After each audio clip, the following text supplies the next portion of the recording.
Evening, everyone.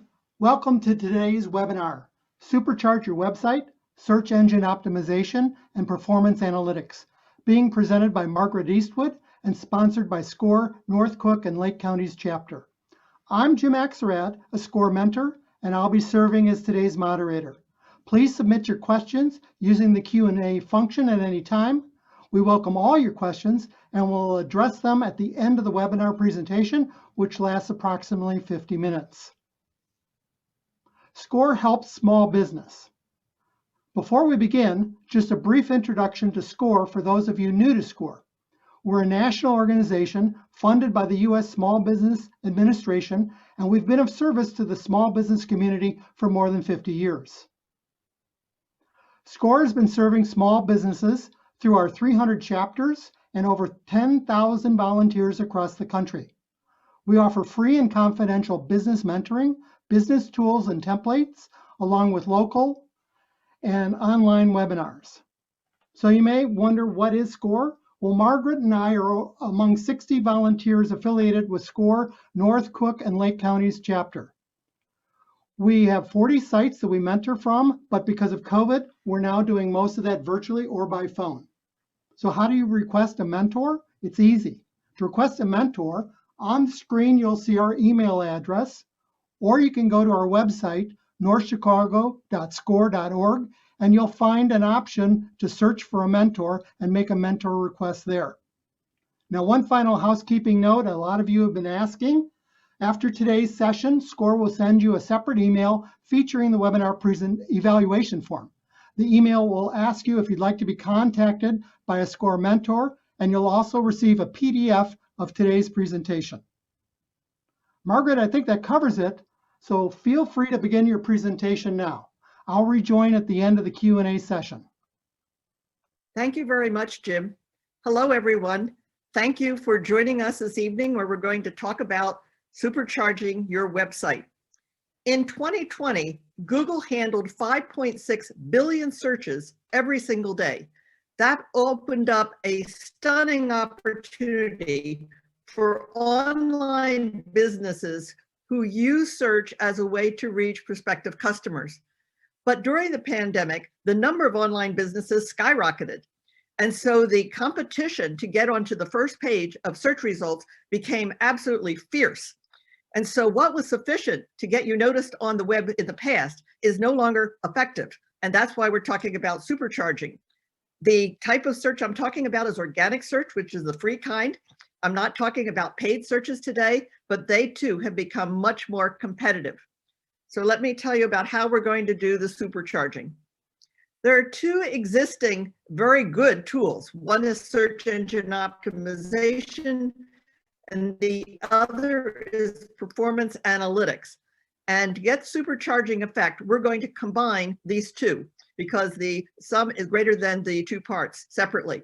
But before I tell you more about that, I want to first give you definitions of each of these so we're all on the same page.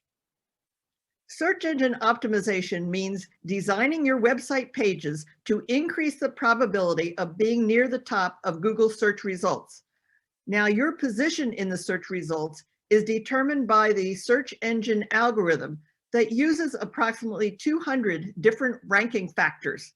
Now, obviously this evening, we are not going to talk about all 200 factors, but there are some that have more impact than others, and those we are going to talk about tonight. There's another thing that I want to, these factors are applicable to a particular page of your website. So we're going to be doing SEO page by page. There are, of course, some other factors that do apply to the entire website, but keep in mind that some of this we're doing page by page. And this can be of benefit to you, especially when you're getting started, because it means you don't have to try to do it all right at once. You can pick some of your most important pages and do the supercharging of those, and then move on to some of your other pages when you have additional time.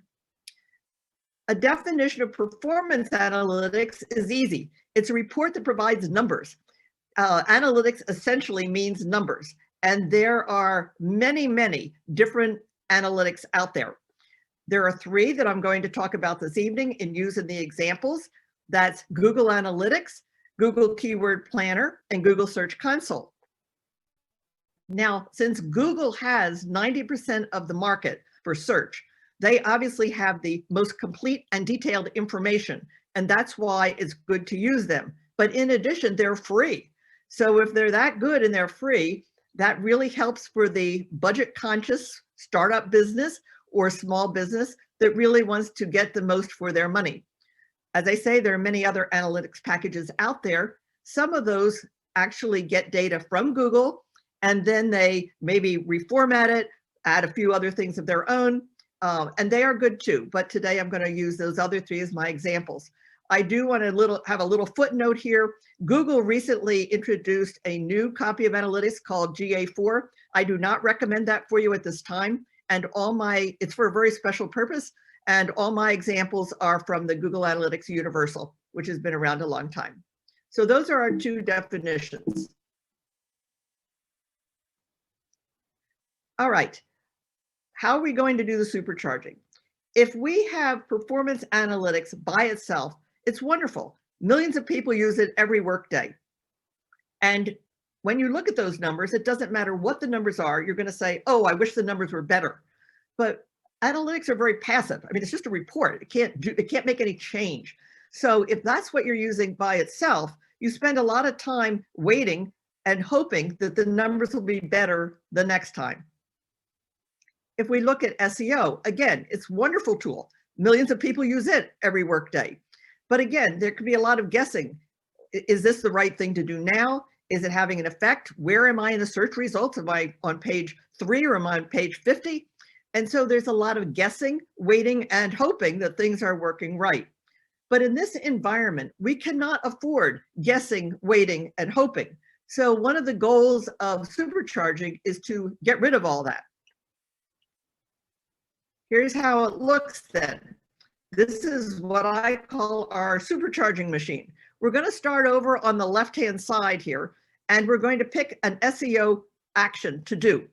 And we do that action, but then instead of guessing or hoping things are going well, we're going to come over to the right side and pick an appropriate analytics to see what's happening. We can see what pages it got listed. Did we get the results we had hoped for? And it will also give us guidance for what to do next. When we've done that one cycle, we're going to circle around again and go back to the SEO side and do another step in our SEO journey. And again, pair it with an appropriate analytics and continue to cycle around and around this supercharge machine as we work through more and more of the ranking factors. I'm actually going to give my speech tonight in this sequence. I'm going to start by giving you an SEO side, and I'm going to pair it with an analytics. And I'm going to cycle around to show you how it would work if you were doing it yourself for your website. But I wanted to alert you that I am going to go from side to side as we work our way through the talk tonight. Now, you might say, well, okay, it sounds kind of like a good idea, but doesn't this cause me to do twice as much work? I now have to do 2 things instead of just 1. And the answer is no, that isn't how it works, because we've gotten rid of all that guessing, waiting, and hoping, and all that trial and error, which can be extremely frustrating, and instead replace it with knowing and taking action. And so not only do you get better results, it turns out that overall you get them faster. And in this case, time is money. You do things right the first time or close to it. And that's the goal that we're trying to reach here by making the whole thing more efficient and certainly more effective. So, all right, let's get started. I told you that there are about 200 ranking factors, but these are the steps that I'm suggesting that you start on first for your website. They cover a number of the most important ranking factors. And so this is just going to build a really strong foundation for your SEO journey. First of all, we're going to pick the right keywords. When I say keywords, I'm using that synonymously with keyword phrase, because usually it's not just a single word. It's usually 3 or 4 words, but it gets quite awkward to keep saying keyword phrase, keyword phrase, keyword phrase. So I just say keywords, but it's actually several words. So that's the first SEO action we're going to do on the left-hand side of our chart. We're going to pick the right keywords. Remember, we are going to do SEO page by page. That means we need more than one keyword. We need one for each of your pages. So keep that in mind. Once we have these keywords, the step 2 is to put them in the right places, because it does matter where they go. Number 3 is adding links, both internal and external ones. And lastly, we're going to add blogs, images, and videos. So this is the outline of what we're going to do as we go through our Supercharge engine. Let's start with step 1, picking the right keywords. The obvious question is, well, what is a right keyword? And the answer is, it is whatever people type in or what perhaps they ask of their cell phone. It could be that they're speaking their question, but a right keyword is what people type in. And this is probably the most important slide in my entire talk. You need to know this. Why? Because unless your web page contains text that closely matches what the person typed in, the search engine is not going to put it in the results list. So this is crucial that you know what the right keywords are and that you have them in your web pages. So you know this actually from your own experience, but I'm going to show you a few examples and see if you recognize what I'm talking about here. I did all of the data and examples you see in here are real data and real websites. This is a screenshot of a search engine results page. That's what they're called when you do a search, or called a SERP is for short. And in this instance, I typed in who won the World Series in 1992. And the search engine had no trouble at all finding the different websites that were going to answer that question if I had clicked on one of these. So you can see where it matched the words World Series 1992, and those made it into the results list. Now, I thought, well, maybe that was just too easy. I'll try a different thing. So this time I typed in woman's pink jacket. After all, spring is coming. I want a pink jacket. And once again, the search engine very successfully found different websites that had the text that I typed in. Women's pink coats. Where's my cursor? I was going to point here. Women's pink coats, women's jackets pink, pink coats women's pink jackets. So it found things that I asked for. It's busy matching the text. Let's try a harder one.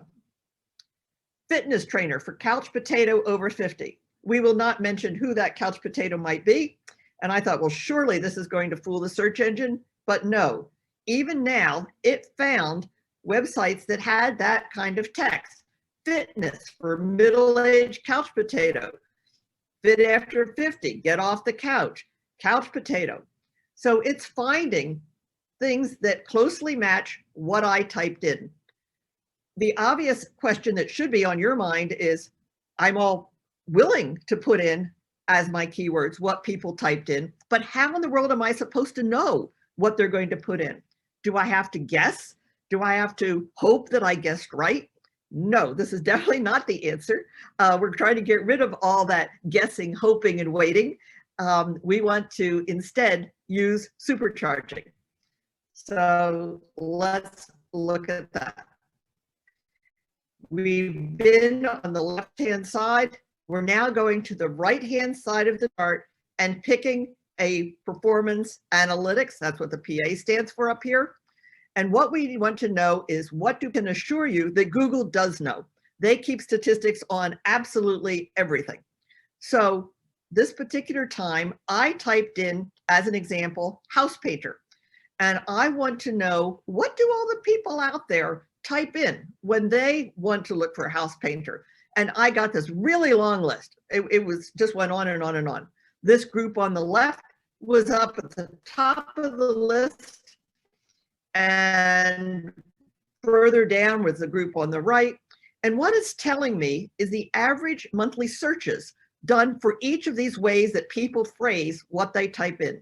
And this weird little blue squiggle here, that's actually a 12-month graph.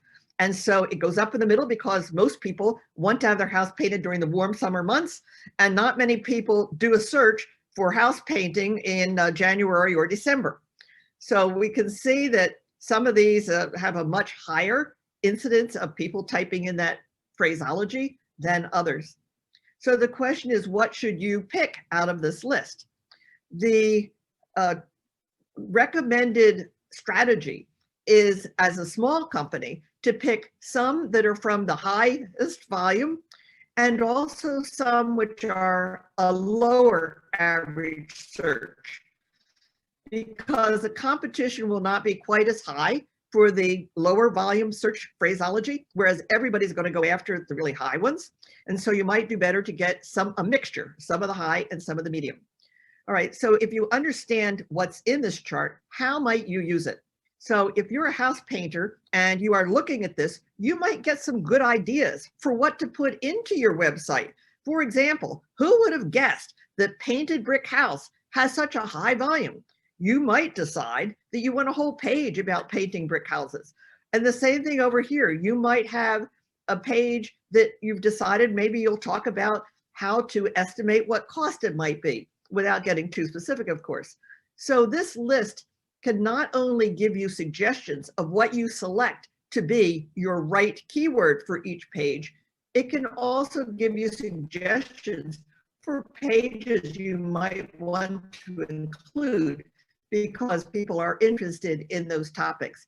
But I also could type in as many of these different things as I were house painting. And for each, I would have gotten a big long list. So there's plenty of data here for you to successfully pick the right keywords. And please remember to do one for each of your pages. They should all be different. All right, we have now completed the first cycle through our Supercharge machine. We've been through find the right keyword and an analytics that helps us do that successfully. Let's go on. Step 2 was put the keywords in the right places. Why? Because the search engine will look in those locations to figure out what your page is about. And I call this the formula. That means that on each page, the keyword for that page should be in the header, in the subheadings, in the first sentence of the first paragraph, and at least one more place in the content, and in the alt text if you have an image. Now, alt text is a technical term for something that can be read by the search engine, but people looking at your website don't see it. But it lets the search engine know you have a picture there. So this is what I call the formula. And I have some examples of companies that have used this. You can see it here. I'm not familiar with these companies, but they were near the top of the list, so I thought they made it great examples.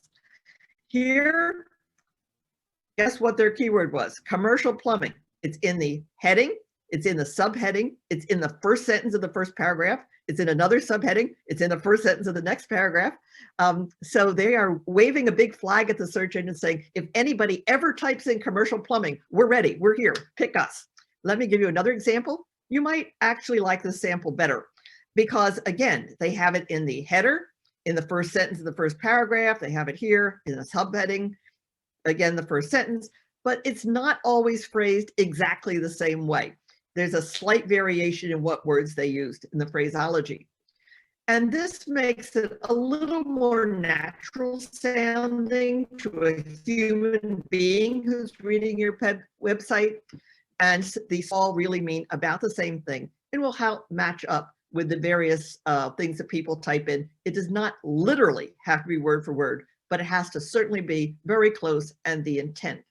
So here are some examples of websites that were up near the front of their respective lists and follow the formula. But there are some other places where you should put your keyword. Remember the little entry that you have on your SERP on the results page that shows up? You want the keywords there too. Ideally, you would have it in the URL that comes up there. Now, if you already have an existing website, you may not have the ability now to change what URLs you've used, but if so, put the keyword there. In the title, this is what the phraseology is, this is called a title, whereas what was on the website was page called a header. Here it's called the title. And all this smaller font down here is the metadata. And you can see where they've put the keyword in the URL, in the title, and in the metadata. So that would be good. one of the things I will tell you is when I was doing the pink jacket example, you probably did not notice that they too were putting their keywords in all of these places. Here we have it in the URL, in the title, and in the metadata.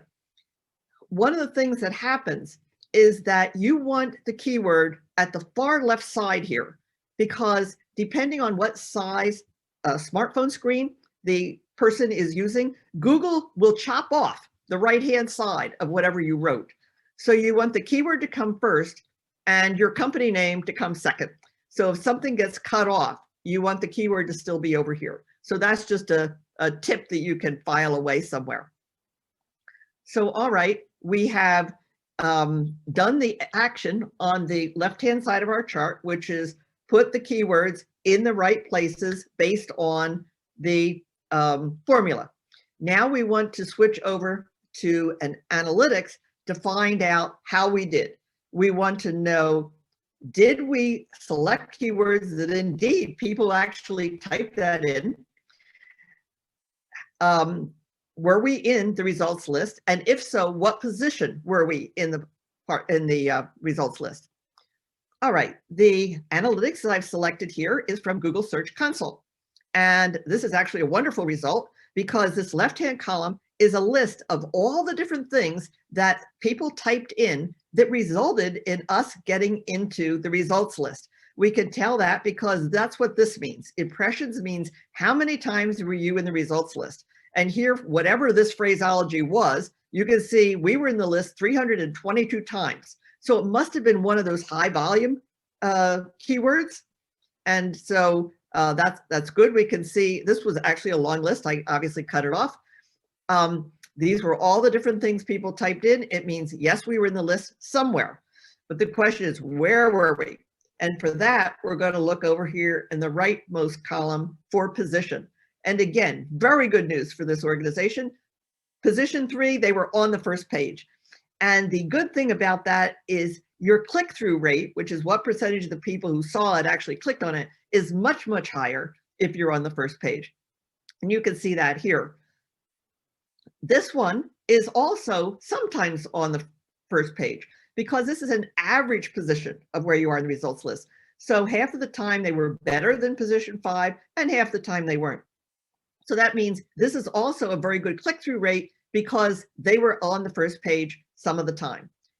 I have to warn you, however, the numbers might not be that good. Remember, all of the data I'm showing you is real data. And this particular organization was quite distressed when they found out that their pages were being in position 70, 80, 90. No one was ever going to find their product that way. Do not be distressed. Do not panic. There are several things to think about here. One is you may not care about some of these keywords. When you get down to this part of the list, sometimes the search engine gives you really strange results. So don't worry about those. Excuse me. But on keywords that you really care about, you might need to rewrite your page to be a little more impactful from an SEO standpoint. But sometimes you should really give up that keyword and move on. If your direct competitor has also targeted, not your direct competitor, if some much larger, more effective company that's got an entire department who spends all their time doing SEO has already targeted the same keyword you have, it might be possible that you will never successfully get on the first page. Just pick a different keyword and move on. Excuse me just a minute.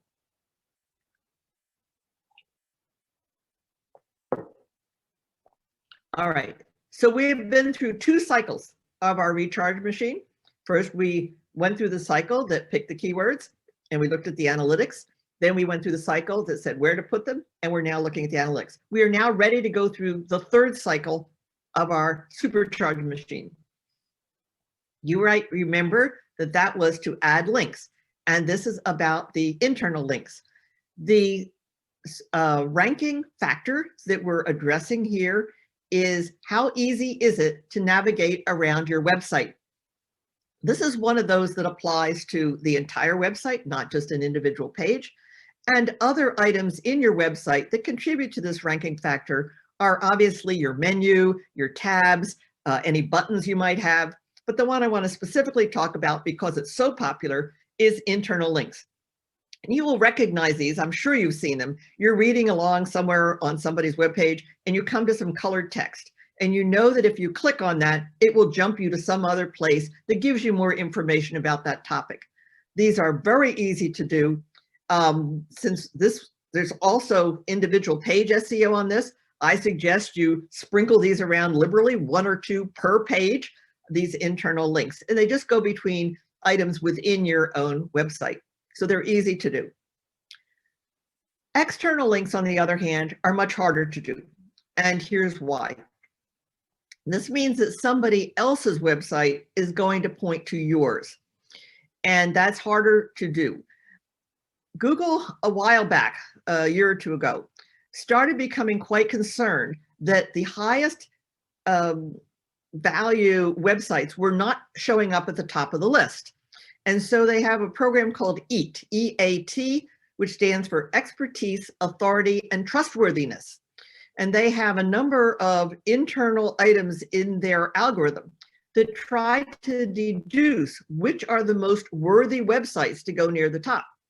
And having an important website of somebody else's endorse you, they're essentially vouching for you if they point to your website. So these have a lot of weight. The ones that are from websites and directories are pretty easy to get. That might be you're in the list of the 10 best caterers in Glenview, or this is the Association of Licensed Illinois Dentists, things like that, directories. Those are usually pretty easy to get them to point to you, and you should do so. The ones that are harder are websites that are perceived as being very trustworthy and authoritative themselves. And if they point to you, that has the most weight. There are a few concerns here. One is that Google became aware that companies were selling links. It says, oh, I'd be glad to have my website point to you if you would just pay me this small fee. Google has put in a lot of tools to try to catch that and discourage it. So please don't do that. There are other ways to do this, but they're very valuable. So I'm telling you they're valuable, but how will you tell with analytics? We're now going to move to the right side of our chart and look at analytics that go along with this particular step. And the one here is Google Analytics Channel Report. And you see the one here I've underlined in green that says referral? That's what's telling me. If I were to click on the word referral, it would list for me all of the external links, which I have, that are pointing to my website, or to my website. And not only am I getting the SEO value for having links, look at the amount of traffic this organization is getting. 20% of their website traffic is actually people coming on that link. So it's really working for this particular organization. But I want to point out that this channel report has many good uses. Let me give you another example. I am frequently asked about social media. What people ask me is, now that I have access to Facebook or Instagram or Pinterest or whatever, do I even need to worry about search anymore? And the answer is yes, you do. Best practice is actually to have both for your business. But look at the example here. And as I say, this is all real data. This company is getting 39% of their traffic is coming from search, 6% of their traffic is coming from social media. It became very clear to them where are their customers. And it certainly depends on what business you're in, but in general, search still delivers more sales than social media. So keep that in mind. You can try them both, see how your analytics come, and then decide how much effort you want to put into each of these. There's another item here that I didn't put an arrow next to. See paid search right here? If you happen to be running a paid search campaign, it'll tell you whether or not you think you're getting your money's worth. All right, we've now been through 3 cycles of our supercharging. Let's go on to our 4th step in our SEO journey. The ranking factors that we're addressing here, some of them are it loves new content and the number of visits to your website. This is terrific for blogs. because blogs deliver both of these things. By definition, you're putting out something new every week, every 2 weeks, every month, whatever. So there's new content, and that new content attracts visitors to come back and see your website more times than just once. So blogs are especially good for those two. Other ranking factors are things like how many views are there of a given page on your website, and how much time do people spend on a page? Because there's an assumption that if they spend a lot of time there, it means it's a valuable, high quality page, and Google wants to reward you for that. So I would encourage you to do this. Images, by the way, are frequently photos, but they can also be infographics. And people will stop and read the infographics, which makes more time on the page. Videos, if you decide to put a video on there on your website directly, the average attention span of people to look at videos on a website is 2 minutes. So make your video, between 1 and 2 minutes is probably your best bet. Okay, so now we've done our action on the left side. Let's go to our analytics on the right and see how are our pages really doing as compared to these particular items.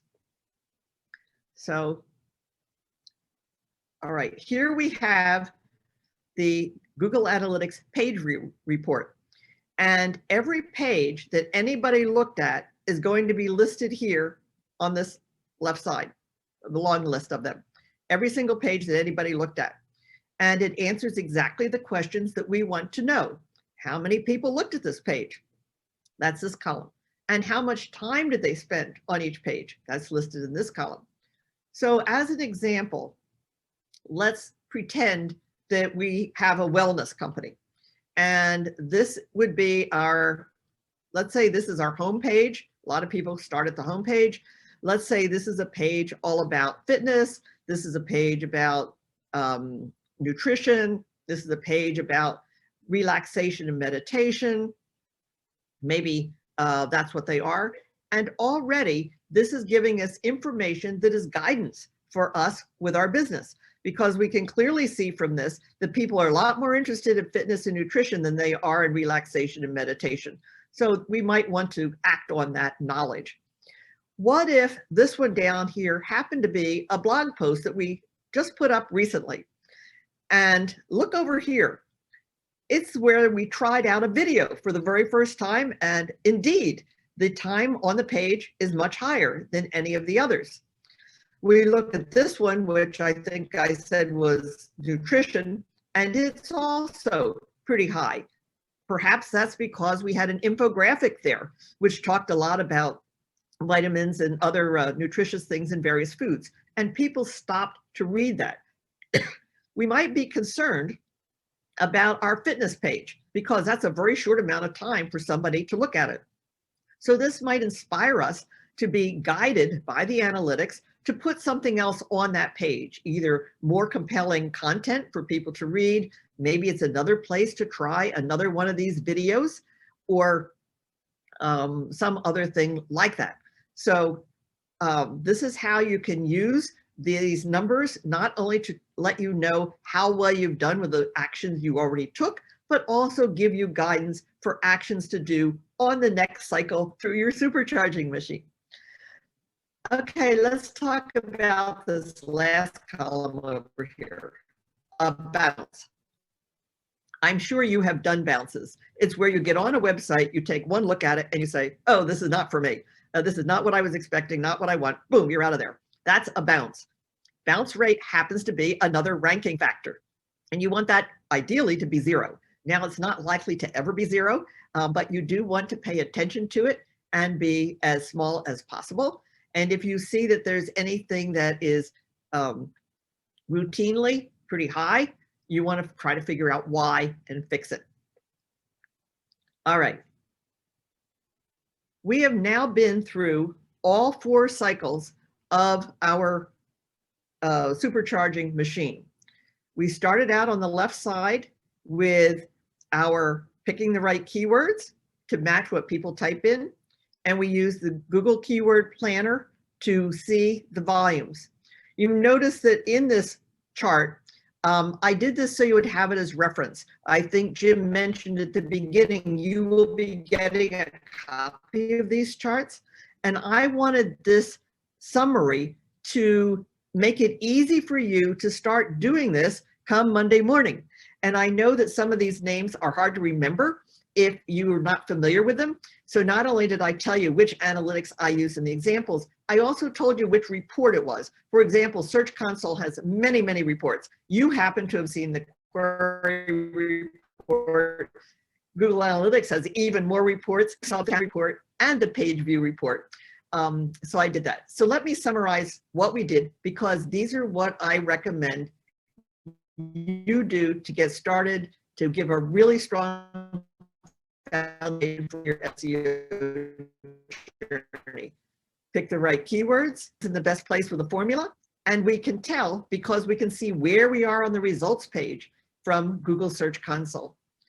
Internal and external links will really enhance your credibility.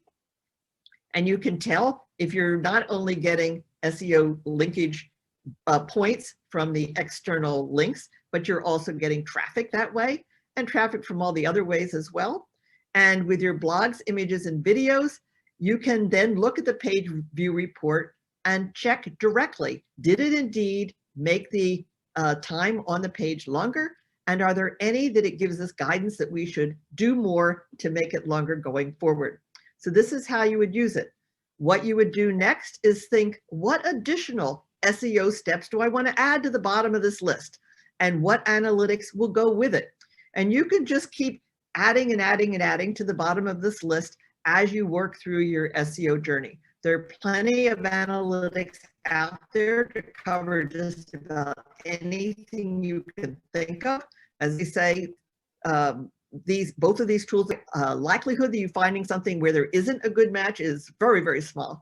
So I would encourage you to look at what you think is important based on the status of your website today.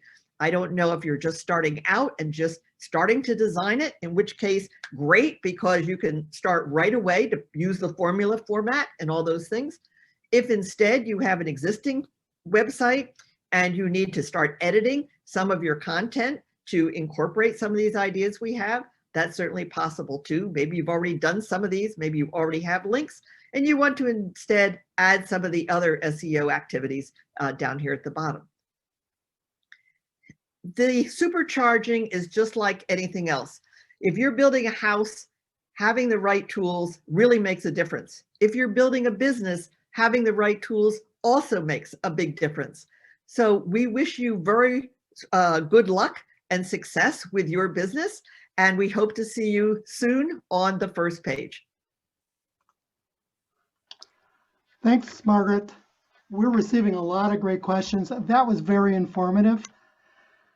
I can't tell you how much I learned, and it's always refreshing to hear that there's so much more to learn, because I spend a lot of my time doing searches, and it's good to know that there's a lot more to it, and that there's someone like you who can explain it in very simple terms. Now, one of the things that I know that we're getting questions on is the first question. For my blog posts, do I have keywords, and do I have to use a formula? All right, the answer is yes. If you do blogs, which I strongly recommend, they get great results. Yes, each page in a blog, each blog post is treated like any other page by the search engine algorithm. And so you should definitely have the right keyword for each one, and definitely use the formula in each one.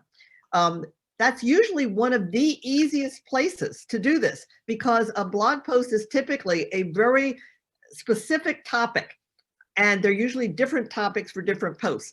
And so that makes it actually extra easy to pick the right keyword. So yes, please use them. Great, thank you for answering that. Now, one of the questions I'm seeing a lot of people asking is, where can they find the Google Keyword Planner? Google Keyword Planner, that's a tricky one. Google makes all their money from advertising. And so it is part of Google Ads.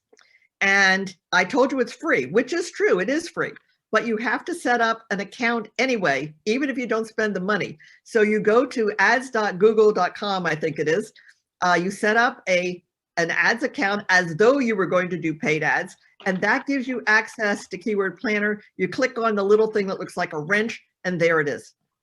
Great. So, Great. A lot of people were asking about that, so I know that's very helpful.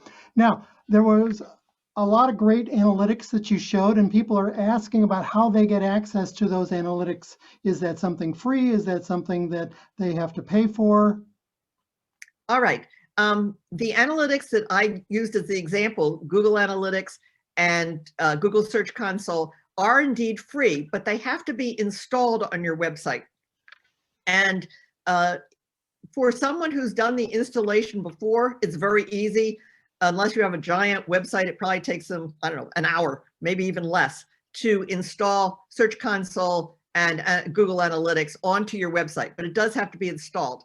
And you get it from Google. There's lots of documentation online, but I would recommend that you look for somebody who has done it before, and then it goes very quickly and smoothly. Great. Thanks, Margaret. Now, another question we're getting, and this is one that I relate to because, I'm not very good at typing. And the question comes from Lindsay, where she says, should keywords also include misspellings and variations of keywords? The search engine is astonishingly good, actually. They're big into artificial intelligence at Google. You probably knew that already. So I'm sure if you've done typing, it'll even say, you spelled it such and such a way, but we're going to give you an answer with it spelled the correct way, but click here if you really wanted it spelled the wrong way. So the search engine does not care about misspellings. Most of the time it will figure out your intent. And in terms of all these variations, within reason, again, it's smart enough to realize what you really want. So it keeps getting smarter. For better or for worse, it gets smarter. No, that's great. And now I understand. I just thought I was always getting lucky. All right, Margaret, we got some questions about referrals, and you talked a couple of times about the importance of referrals. Can you talk about, once again, how you get referrals? How you get referrals. You have to ask for them.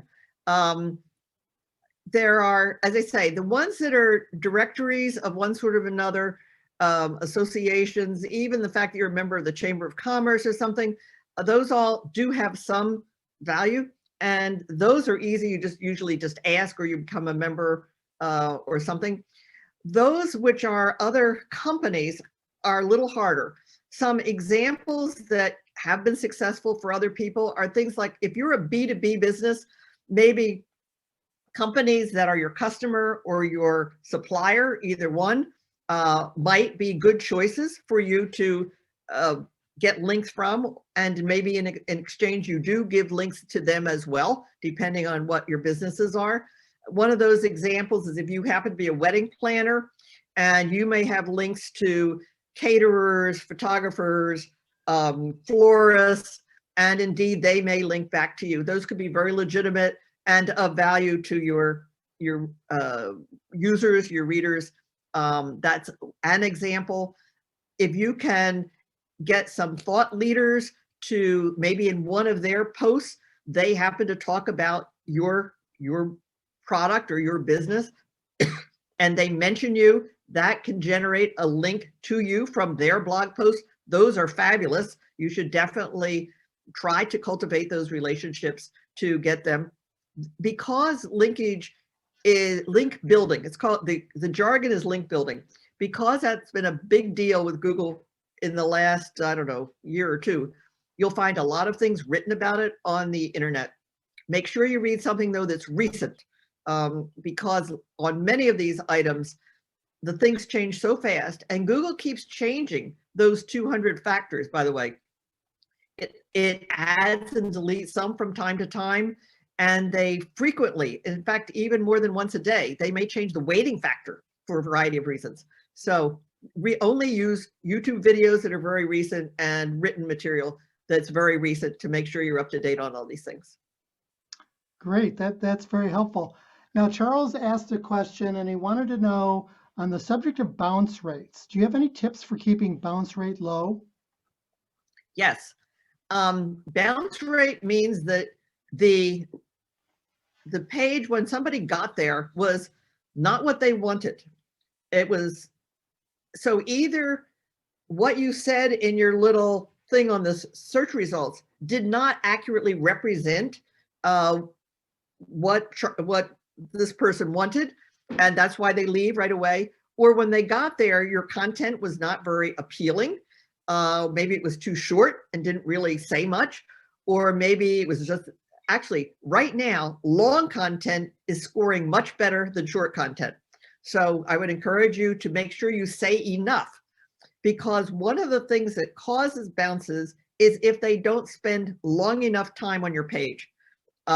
They come and they actually did look at it, but see, because you only had a couple words there, it didn't take them very long to read them and they left. The system, Google's system, could interpret that as a bounce, even though it wasn't literally. They did actually read all you had, but please add more things to it. Maybe some subheadings, a little more explanation, add your image or your infographics. Make sure they stay long enough on your page. You need quality content to not have bounces. Great. Content is king, as yes, we like content to say. really matters. You really do have to have good stuff out there that people want to pay attention to. Great. Thanks, Margaret. Someone asked, it seems like we just target one keyword or phrase per page. Is that a proper way to do it, or should we have many keywords on a page? All right. There should definitely be a primary keyword that can be used in multiple places on that page, but you can have, and the variations, like I showed you with the one that said adoption from foster care, having just a little bit of phraseology still only counts as one keyword. So that's okay. But you could actually have 2 or 3 keywords in a long content page, but it's just a little harder to position them so that the search engine algorithm recognizes them. You can literally do it. I think the rule of thumb is definitely don't try more than 3. 1 is easiest when you're first getting started, but if you have 2 different thoughts, the idea is that most websites are easier for people to understand if you have focused on. So here's all the fitness information. Here's all the nutrition information. Most websites are organized that way anyway, which makes it easier to have keywords that are really reinforce those page topics. Thanks, Margaret.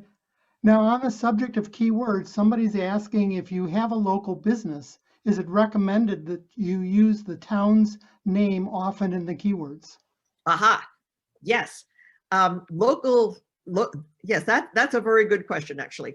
For local businesses, Google will definitely be looking for your address or your service area. And you saw certainly that one that said plumber in Arlington Heights, I think was what it said. Because SEO is done by page, do not limit your information, location information, just the contact us page. You want it on every single page, maybe just in small print at the bottom of each page, but make sure that each page has something about where you are so that the search engine will recognize that, whether you say Northwest Suburbs or you say Arlington Heights or wherever it might be. That's up to you, of course, depending on your business, but do remember to put it everywhere because the search engine will look for that. Thanks, Margaret. Now, here's a question, and I'm sure you were expecting this one. So with everything that you've explained, and it's very clear, do you recommend hiring someone for SEO? Okay. It obviously depends on how you spend your time and what you want to be spending your time on. If you have the access to edit your own content, then you can certainly do all the things we talked about today yourself. You are not required to hire someone to do these types of SEO ranking factors. There are a lot of them you could do yourself. If you are using many of the platforms, they give that capability. WordPress. If your website happens to be based on WordPress, there's a wonderful plugin for it called Yoast. That's spelled like toast except with a Y. They make it exceptionally easy for you to do your own SEO, content editing. They let you put in subheadings. They're called, you have H1, H2, H3. That's the hierarchy of headers. They let you do the metadata. It's a really nice plugin. So you can do many of the SEO ranking factor activities yourself if you so choose. But in terms of the ranking factors, out of these 200, there is a category of those called technical SEO. And they are involved primarily with the performance of your website, like how fast your pages load, or have you optimized the resolution of your images. All of those, unless you're really a techie person, you're probably going to have to hire somebody if you start tackling those. Oh, Jim, can I insert a little comment here? I want to make all of you aware, I should have put it somewhere in the chart because it's important. And that is, you have to make sure that every single page is mobile friendly. And what does that mean? Google has a very specific definition of mobile friendly, and a lot of this is involved with technical SEO, which is what made me think about it right this minute. If you type in Google mobile friendly test, what will pop up is a thing that says, type your URL here and click go. So it only takes a few minutes. You type in page by page, type in the URL, hit go. 20 or 30 seconds later, hopefully you're going to get in big green letters that says, yes, Google agrees that your page is mobile friendly. Or if you're not lucky, in red, it's going to say, here are all the reasons why your page is not mobile friendly, and you ought to go out and fix them. Here's why you need to go out and fix them right away. More than 50% of all searches are done from somebody's phone. And unless your page has this mobile friendly marked by Google, it has passed their mobile friendly test, the search engine won't put you in the results at all. So if your page isn't mobile friendly and somebody does the perfect search for you, you'll be out of the list. So you should really check the mobile friendly things. You can do it tomorrow morning, it only takes a few minutes, but do it for every page. And it's likely that some of those things could be technical SEO, in which case you would have to pay to have somebody done them. But many of the others are things like your font is too small, or you can't reach the buttons on a small cell phone. Those you could fix yourself. The rest of them you're going to have to pay somebody for. Thanks, Margaret. Here's a question that's a little tricky, so just want to prepare you for that. The person says, great content, thank you. Is there a SCORE webinar specific to Google Analytics, or if I have more specific interest, can you recommend a good source for Google Analytic specifics? Yes, SCORE does have such a seminar. I've given it multiple times in the past. There are others as well. So we definitely have one that is specific to Google Analytics. I do not know when it's scheduled to be given again.